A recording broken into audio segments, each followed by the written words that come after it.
அன்பார்ந்த மக்களுக்கு வணக்கம். நான் உங்கள் Karthik Pillai and welcome to DK TV. Anna university மாணவி சம்பவம் அப்படிங்கிறது இன்றைக்கு மிகவும் பரபரப்பாக போயிட்டு இருக்குன்னு சொல்லலாம் மக்களே.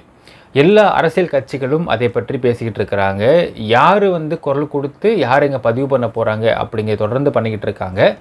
யார் அந்த சார் அப்படிங்கிற விஷயம் மிகவும் பரபரப்பாக பேசப்பட்டு இருக்குன்னு சொல்லலாம் மக்களே. இப்பொழுது யார் அந்த சார் அப்படிங்கிறத பற்றியும் அதே மாதிரி இந்த மாணவி சம்பவத்தை தொடர்ச்சியாக எஃப்ஐஆர் போடப்பட்டு அரெஸ்ட் பண்ணப்பட்ட ஞானசேகர் அப்படிங்கிற அக்யூஸ்டு என்ன பண்ணிக்கிட்டது மாதிரி டீட்டெயிலாக பார்க்க போகிறோம் இந்த பதிவில்.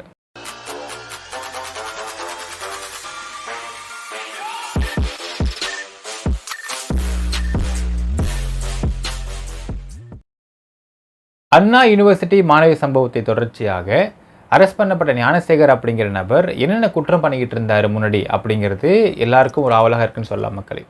அந்த அடிப்படையில் 2016 அந்த நபர் உத்தரமேரூரில் இருக்கக்கூடிய பாக்கம் அப்படிங்கிற ஒரு கிராமத்தில் பார்த்தீங்கன்னா அங்கே பார்க் பண்ணிருக்கிற காரை திருடியிருக்கார்.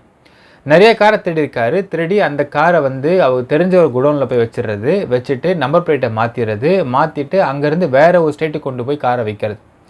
இந்த திருட்டுவை தொடர்ந்து பண்ணிகிட்டு இருந்திருக்காரு ஞானசேகர் அப்படிங்கிற அந்த ஒரு அக்யூஸ்ட்.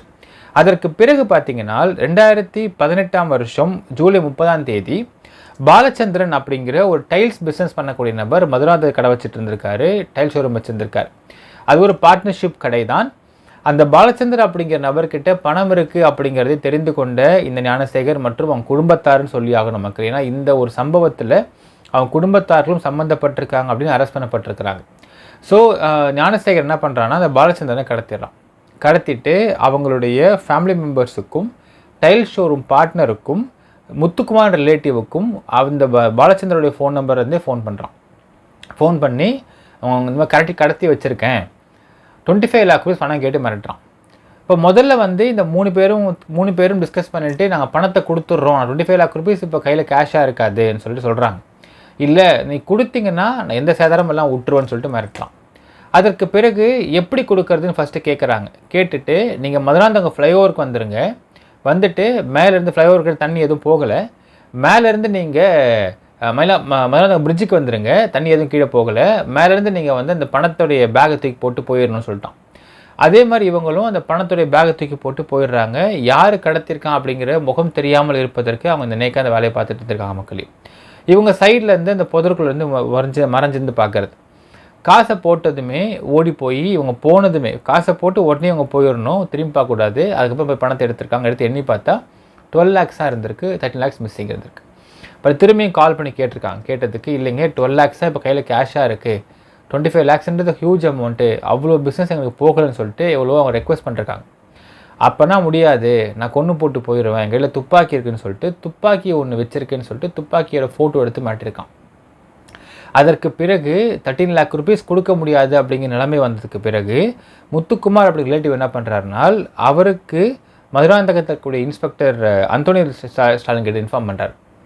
திரு அந்தோனி என்ன பண்ணுறாருனால எஃப்ஐஆர் பதிவு பண்ணி ஒன்று பண்ணுங்க, 13 lakh rupees போலீஸ் ஃபண்ட்லேருந்து நாங்கள் எடுத்து கொடுக்குறோம், அந்த பணத்தை நீங்கள் கொடுக்குற மாதிரி கொடுங்கன்னு சொல்கிறாரு. அதற்கு பிறகு ஆஸ் யூஷுவல் நம்ம சினிமாலாம் பார்க்குற மாதிரி இவங்க ஃபோன் ட்ராஸ் பண்ணப்படுகின்றது. ட்ரேஸ் பண்ணப்பட்டு அவங்களுக்கு ஃபோன் போட சொல்கிறாங்க. இவங்களும் ஃபோன் போடுறாங்க. ஃபோன் போட்டு அந்த நபரை ஃபாலோ பண்ணுறதுக்கு போலீஸ் ஆல்ரெடி சுற்று போடுறாங்க. அது அந்த பாலத்தில் சுற்று போடாமல் பாலத்தை தாண்டி எப்படி வெளியே வர முடியுமோ அங்கே ஏற சுற்று போட்டிருக்காங்க. இது ஞானசேகருக்கு தெரியாது. இதே மாதிரி 13 lakh rupees போலீஸ் எடுத்து கொடுக்குறாங்க. ஸோ போலீஸ் ஃபண்ட்லேருந்து எடுத்து கொடுக்குற பணத்தை அதே மாதிரி ஃப்ளைஓவர்லேருந்து கீழே போடுறாங்க. கீழே போட்டு அந்த பணத்தை அவன் எடுத்துக்கிட்டு வெளியே வரும் பொழுது ஒரு வோக்ஸ்வேகன் காரை எடுத்து வந்துட்டுருக்கான். அந்த வோக்ஸ்வேகன் காரோடு அங்கே ஒரு 3 பேர் இருந்துக்காக 3 பேரையும் மடக்கி பிடிச்சிடுறாங்க போலீஸ். அதில் ஞானசேகரன் மற்றும் அவங்க குடும்பத்தார்கள் 2 பேர் இருந்திருக்கிறாங்க, ஒரு ஃப்ரெண்ட் ஒருத்தர் இருந்திருக்கான். ஸோ 3 பேர் அரெஸ்ட் பண்ணுறாங்க. அரெஸ்ட் பண்ண பிறகு யாரெல்லாம் உடந்தையாக இருந்திருக்கிறாங்க அப்படிங்கிறதே பார்க்கிறார்கள். இப்போது முக்கியமாக இந்த பாலச்சந்திரன் அப்படிங்கிற நபர் எங்கே வச்சுருக்காங்க அப்படிங்கிறது தெரியல. ஸோ அதனை விசாரிக்கும் போது என்னென்னு பார்த்தீங்கன்னா ஞானசேகரனுடைய அம்மாவும் மனைவியும் பாலச்சந்திரனை அவங்க வீட்டில் கட்டி போட்டு வச்சுருந்துருக்கிறாங்க அப்படிங்கிறது தெரிய வந்திருக்கிறது. ஸோ அதற்கு பிறகு வீட்டுக்கு போயிட்டு பாலச்சந்திரன் ரெஸ்கியூ பண்ணுறாங்க போலீஸ். ரெஸ்கியூ பண்ணிவிட்டு அவங்களுடைய ஞானசேகரன் அம்மாவையும் அவங்களுடைய மனைவியும் அரெஸ்ட் பண்ணுறாங்க. வீட்டை சர்ச் பண்ணி பார்க்குறப்போ இவர்கள் கொடுத்த இப்போ 12 lakh rupees ஞானசேகரனுடைய பங்கான 5 lakh rupees வந்து அங்கே வச்சுருந்துருக்குறாங்க, ரெக்கவர் பண்ணுறாங்க அந்த அமௌண்ட்டை. அப்புறம் ஒரு போலி துப்பாக்கி ரெக்கவர் பண்ணுறாங்க, 10 செல்ஃபோன்ஸை ரெக்கவர் பண்ணுறாங்க மக்களே. ஸோ 2018ஆம் வருஷம் இந்த டக்காய்ட்டியில் வந்து ஈடுபட்டிருக்கிறான் ஞானசேகர். ஸோ கிட்னாப் அண்ட் டக்காய்ட்டின்னு சொல்லலாம் இந்த ஒரு கேஸை. ஸோ இந்த வழக்கு போடப்பட்டு ஆஸ் யூஷுவல் வந்து ஞானசேகர் வந்து ரிமாண்ட் பண்ணப்பட்டு ரிமாண்ட்லேருந்து வெளியே வந்துடுறான். சார்ஜ் ஷீட் போடப்பட்டு கேஸ் நடந்துகிட்டு இருக்குன்னு சொல்கிறாங்க ஒரு தரப்பு. ஸோ இவனுடைய கிட்டத்தட்ட 20க்கும் மேற்பட்ட வழக்கு பார்த்தீங்கன்னா குட்டி திருட்டு பண்ணிட்டு இருந்திருக்கான், ஹவுஸ் பிரேக்கிங் பண்ணிட்டு இருந்திருக்கான், கார் தடி விற்றுருக்கிறான். இதில் எல்லாத்துலேயுமே ஒரு 6 வழக்கில் சார்ஜ் ஷீட் போட்டு அதற்கு எல்லாமே சின்ன திருட்டுன்றதுனால அதுக்கான சின்ன தண்டனைகள்லாம் அனுபவிச்சுட்டு இருந்திருக்கான் ஞானசேகர். மற்றபடி கிட்னாப் அண்ட் டக்காய்ட்டின்றது ஓரளவுக்கு பெரிய வழக்கு தான். இந்த வழக்கில் சார்ஜ் ஷீட் போட்டும் கேஸ் நடந்துக்கிட்டு இருக்கே தவிர இன்னும் அதுக்கான கன்விக்ஷன்ஸ் வரலன்றது போலீஸ் தரப்புக்கான விஷயம் இல்லை மக்கள், இது கோர்ட் தரப்புக்கான விஷயம் சொல்ல வேண்டும். ஸோ இப்படியே போயிட்டு இருந்திருக்கு இந்த விஷயம். இதற்கு பிறகு 2018க்கு பிறகு எந்த ஒரு பிரச்சனையும் ஈடுபடாமல் இருந்திருக்கான் ஞானசேகர். அதற்கு பிறகு தான் ஒரு முறை ஒரு சின்ன தகராறு ஈடுபட்டிருந்திருக்கான் ஞானசேகர் இங்கே லோக்கலில். அதற்கு பிறகு இந்த வழக்கு மக்களே. இப்போ இந்த வழக்கை பொறுத்தளவுக்கு யார் அந்த சார் அப்படிங்கிறதை மையமாக வைத்து நிறைய பேர் போராடிட்டு இருக்கிறாங்கன்றதை பார்க்க முடிகின்றது. இப்போது இந்த ஒரு சார் யார் அப்படிங்கிற விஷயம் இந்த வழக்கிற்கு தேவைப்படக்கூடிய விஷயமா அப்படிங்கிறதை பார்க்க வேண்டும்.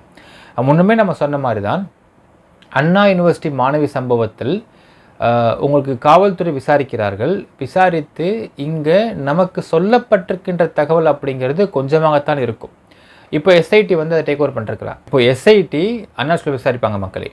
யூனிவர்சிட்டிக்குள்ளே இந்த மாணவிகள் ஒரு சில மாணவிகள் பண்ணக்கூடிய அந்த கஷ்டம் அப்படிங்கிற விஷயத்தையும் எஸ்ஐடி விஷயம் தெரிஞ்ச பதிவு பண்ணணும்னு எதிர்பார்க்குறோம். ஏன்னால் இந்த மாணவி வழக்கிலும் அந்த கஷ்டமுக்கும் சம்பந்தம் இருக்கிறதா அப்படிங்கிற விஷயத்தையும் பதிவு பண்ண வேண்டும். ஏனென்றால் மக்களே, இப்போது இந்த சார் அப்படிங்கிற ஒரு நபரை பற்றி குறிப்பிடுறாங்க. இப்போது ஆஸ் பர் தி எஃப்ஐஆர் படி பார்த்தனால் அவன் என்ன கேட்டிருக்கானா, நீ என் கூட இருந்த மாதிரியே சாகூட இருக்குன்னு சொல்லியிருந்துருக்கிறான். இப்போ கோர்ட் என்ன சொல்கிறாங்கனால், நீங்கள் இந்த ஒரு எஃப்ஐஆரை படித்து பார்க்கும் பொழுது இது வந்து விக்டிம் ஷேமிங் விக்டிம் பிளேமிங்காக இருக்கிறது அப்படிங்கிறாங்க. இப்போ விக்டிம் பிளேமிங்காக இருக்கிறது அப்படின்னு ஏன் அவங்க குறிப்பிடுறாங்க அப்படிங்கிறதை உற்று கவனிக்க வேண்டும் மக்களே. அதாவது எந்தெந்த விஷயத்தெல்லாம் ஞானசேகர் சொல்கிறான் இந்த மாணவி செஞ்சுருக்காங்க அப்படிங்கிற அடிப்படையில் எஃப்ஐஆர் இருக்கிறதா அப்படின்னு பார்க்கணும். அப்படி இருந்ததுனால் ட்ரையல் கோர்ட்டில் என்னென்னால், ஏமா அவன் சொல்கிறான் நீ செஞ்சுருக்க, அப்போ நீ எப்படி எங்கே ரெசிஸ்ட் பண்ணவே இல்லையா அப்படின்னு கேட்டுருவாங்களேன்றதுனால தான் இந்த வழக்கு வந்து நிற்காது அப்படின்னு ட்ரையல் கோர்ட் நிற்காது அப்படின்னு சொல்லிட்டு ஹைகோர்ட் வந்து இதை மேற்கோள் காட்டிருக்கிறாங்க. இப்போது இந்த விஷயத்தை நீங்கள் அந்த கஸ்டமோட கம்பேர் பண்ணி பார்க்கலாம். அப்படி கம்பேர் பண்ணி பார்த்து இந்த ஒரு மாணவி வழக்கும் அந்த கஸ்டமுக்குள்ளே வருதா அப்படிங்கிற விஷயத்தையும் எஸ்ஐடி பதிவு பண்ணறதுக்கு வாய்ப்பு இருக்கிறது மக்களே. இப்போது இதே ஆஸ்பெக்டில் யோசிச்சு பார்க்கலாம். ஞானசேகர் அந்த ஒரு கூட நீ இப்படி இருக்கணும்னு சொல்லி கேட்குறான். அப்போது கேட்டு நம்பர் வாங்கிட்டு போகிறான் அப்படிங்கிற மாதிரி தான் சொல்லப்படுது இந்த எஃப்ஐஆரை பொறுத்தளவுக்கு. ஸோ அந்த அடிப்படையில் பார்க்கும் பொழுது அந்த சார் அப்படிங்கிற ஒரு நபர் வந்து திமுக பிரமுகர் அப்படின்னு தெரிய வருகிறது. ஸோ திமுக பிரமுகர் அப்படின்னால் இது இன்னொரு ஆஸ்பெக்டில் இருக்குது.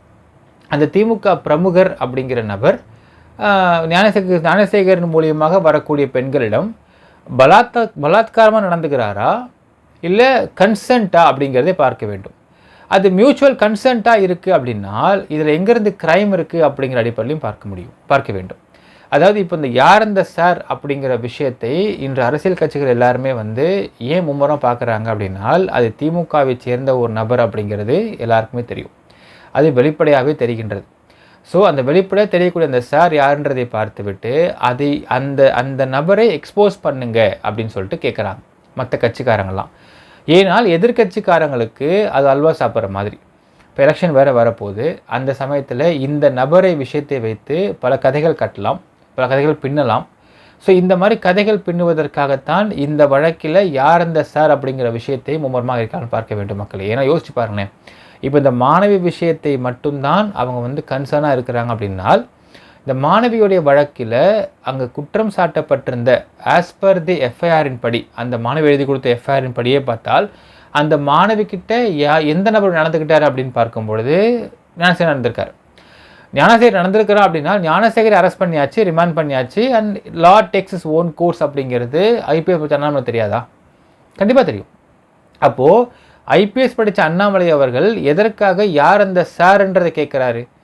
எதிர்கட்சி ஏன் அந்த சாரை பற்றி கேட்குறாங்க அப்படின்னு கேட்டால், அந்த சார் அப்படிங்கிற இந்த திமுக பிரமுகரை கண்டுபிடிச்சி அவர் யார் எக்ஸ்போஸ் பண்ணி எக்ஸ்போஸ் பண்ணுங்கன்றாங்க. அப்படி பண்ணிட்டா அதை வச்சு அரசியல் பண்ணுறதுக்கு பார்க்குறாங்க. அப்போது ஒரு க்ரைம்குள்ளே அரசியலை கொண்டு வருவது என்பது எந்த அளவுக்கு அந்த ஒரு தவறான போக்கை மக்களிடத்தை கொண்டு போய் சேர்க்கும் அப்படிங்கிறதுக்கு இந்த வழக்கும் ஒரு இன்னொரு உதாரண மக்களே. இந்த வழக்கை பொறுத்தளவுக்கு ஆஸ் பர் த எஃப்ஐஆர் அந்த பொண்ணுக்கிட்ட யாடி நடந்துக்கிட்டான், ஞானசேகர் நடந்துக்கிட்டான். ஸோ அவன் அரெஸ்ட் பண்ணியாச்சு, ரிமாண்ட் பண்ணியாச்சு. அந்த சார் யாராக இருந்தான்னு இல்லாட்டி போனால் என்ன? ஏன்னால் அந்த சாரும் இந்த பொண்ணும் ஏதாவது அப்படி பலாத்காரமாக பண்ணியிருக்காரா அப்படிங்கிறதே பார்த்தால் எதுவுமே இல்லை. No contact, no link. அப்போது இந்த வழக்கில் இந்த சாரை உள்ளே சேர்த்தா இந்த வழக்கு மொத்தமே ஏற்கனவே ஹைகோர்ட் சொல்கிறாங்க, எஃப்ஐஆரை படித்து பார்க்கும் பொழுது இந்த விஷயத்தில் விக்டிம் பிளேமிங்காக இருக்குன்றாங்க. ஸோ விக்டிம் பிளேமிங் என்ன அர்த்தம்னு சொல்கிறாங்க அப்படி பார்க்கனால், இட்ஸ் கம்ப்ளைண்ட் பிளேமிங். என்ன அர்த்தம்னால், அவன் சொல்கிறத பூரா நீ எந்த ரெசிஸ்ட்டும் பண்ணாமல் செஞ்சிருக்கின்றதை நம்ம எழுதியிருக்கிற, அப்போது இது ட்ரையல் கோர்ட்டில் நிற்காது இல்லை அப்படின்னு தான் கேட்குறாங்க. அப்பொழுது இந்த விஷயத்தில் இந்த சார்ன்ற விஷயத்தையும் கொண்டு வந்து அவங்க சேர்த்தாங்கனால் இன்னுமே இந்த கேஸ் லூஸ்னப் ஆயிரும் அப்படிங்கிற விஷயம் எல்லாருக்குமே தெரியும், ஐபிஎஸ் படித்தவருக்கும் தெரியும். ஆனால் இந்த இடத்துல அதை கொண்டு வந்து பார்ப்பது அரசியல் லாபத்திற்காக தான் மக்களே. அந்த சார் யாருன்னு தெரிஞ்சு இங்கே ஒன்றும் ஆக போகிறது கிடையாது. ஏன்னால் ஞானசேகரை பொறுத்தளவுக்கு அந்த பர்டிகுலர் நபருக்கு அந்த ஞானசேகரின் மூலியமாக ஏதாவது இந்த மாதிரியான வீக்னஸ்க்கு பெண் சப்ளை பண்ணியிருந்தா கூட அது மியூச்சுவலாக பார்க்கும் பொழுது ஒரு பிரச்சனை இருக்க போகிறதில்லை. ஏன்னால் நம்ம சட்டத்தை பொறுத்தளவுக்கு ஒரு பெண் தன் உடம்புக்கு அவங்க சொந்தக்காரங்க, அந்த உடம்பை யாருக்குன்னா தரலான்னு சொல்கிறாங்க. அடல்ட்ரி அப்படிங்கிற விஷயத்தை நீக்கிட்டாங்க. அப்போ இந்த பெண் அந்த உடம்பு யாருக்குன்னா தரலாம் அப்படிங்கும் பொழுது அவங்க மியூச்சுவலாக போய் இந்த சார் கூட இருக்கிறாங்க அப்படின்னால் அது எங்கேருந்து தப்பாக வரப்போகுது? There is no crime here. In fact பார்த்திங்கன்னா மகாபலிபுரத்தில் ஒரு விஷயத்தை பற்றி மேற்கோள் காட்டுறாங்க. நமக்கு தெரிந்த வரையில் மக்களே மகாபலிபுரத்தில் அந்த சார் அப்படிங்கிற நபருக்கு ஒரு கெஸ்ட் ஹவுஸ் இருக்கிறதாகவும் ஒரு தகவல் வெளியே பரப்பப்படுகின்றது. அப்படி கெஸ்ட் ஹவுஸில் தான் ஞானசேகர் அவன் பெண்ணை கூப்பிட்டு வருவான், சாக்கடை கொடுப்பான்ற மாதிரிலாம் சொல்கிறாங்க இல்லைங்களா? இது எல்லாமே மியூச்சுவல் ஆஸ்பெக்டில் இருக்கும் பொழுது சட்டம் எந்த விஷயத்தையும் பண்ண முடியாதீங்க அப்படிங்கிறது தெளிவாக இருக்குது. இதே நிர்பந்தப்படுத்தப்பட்டிருக்கான் அப்படின்னு ஏதாவது ஒரு பெண் கம்ப்ளைண்ட் கொடுத்துருக்காங்க அப்படின்னால் தென் அதற்கு பிறகு அந்த சார் யார் அப்படின்னு நீங்கள் கேட்கவே வேண்டாம். பட் டிஃபால்ட்டாக ஹீ பிகம்ஸ் அக்யூஸ்ட். இப்போ நிர்பந்தப்படுத்தப்படலை அப்படிங்கிற பொழுது எப்படி இங்கே இந்த இடத்துல அக்யூஸ்டாக சேர்க்க முடியும் அப்படிங்கிற ஒரு கேள்வி இருக்கிறது மக்களே. ஸோ யார் அந்த சார் அப்படிங்கிறது முழுக்க அரசியல்வாதிகள் அரசியல் லாபத்திற்காக கொடுக்கக்கூடிய ஒரு குரல் தானே தவிர இந்த வழக்கு நேர்கோர்ட்டில் போயிட்டு தான் இருக்குது. அந்த நபரை பிடிச்சாங்க, அரெஸ்ட் பண்ணிட்டாங்க, ரிமாண்ட் பண்ணிட்டாங்க, காலை உடச்சி விட்டாங்க, எல்லாம் நடந்திருக்கு. அண்ட் இப்போது ஹைகோர்ட் சுவமூட்டை எடுத்துருக்குறாங்க, அவங்க எஸ்ஐடி ஃபார்ம் பண்ணி விசாரிக்க சொல்லிட்டுருக்காங்க.